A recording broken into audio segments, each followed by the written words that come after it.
Hindi ko man ito po ka. Lagi may ginana. Ako ang anak kali ko ko pero nalabi ng mimit. Okay lang. Ito ang yun. Dako girang nawala.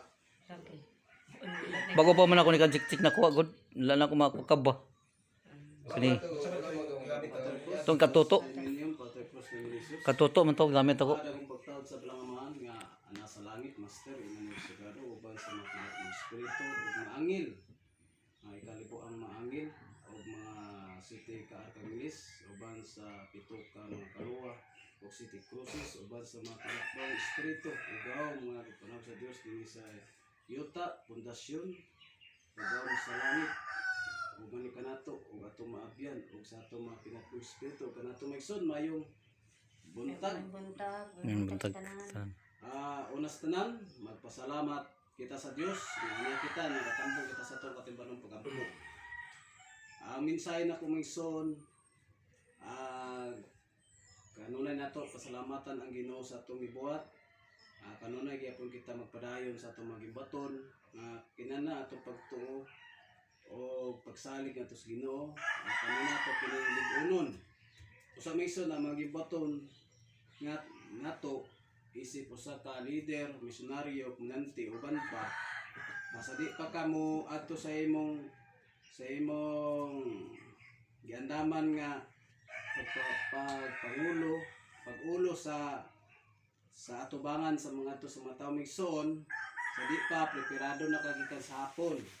Andamon na nimo na unsay imong buhaton, unsay imong istorya nimo, unsay imong iwali o kinahanglan basta bansayo na nimo ang tanan imong pagabuhaton ana unsay sunod para sa diya sa aktual mga ison dili kita mawala-wala.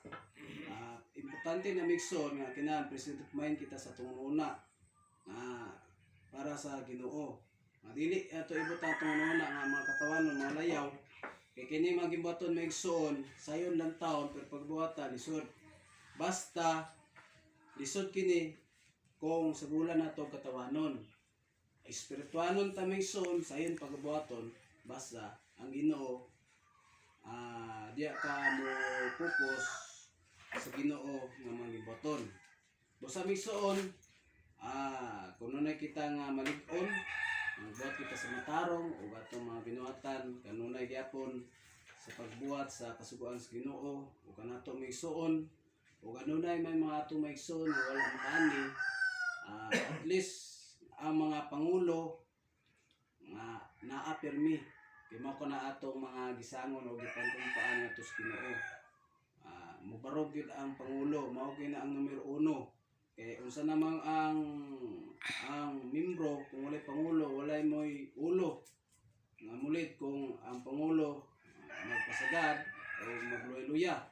Sabi so kami 1, 2, 3, 4, 5, 6 o 7 ba kanunay may magtuman sa gimbaton para sa Ginoo. Para sa Ginoo migson. Kay kumulantaw ka sa mga tao kung 1, 2, 3, 4 kana makaluya kana kumulantaw ka sa mubase lang ka sa imong panlantaw sa mata.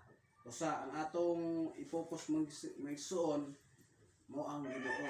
Kay ang Ginoo mao ko na mga taog kusog kanimo aron ikaw makapamuhat o kanunay kita magpabilin diya sa kiliran sa Dios. O mo kini pulong sa Dios, dalay ko ng Dios o pasalamatan sa tanan.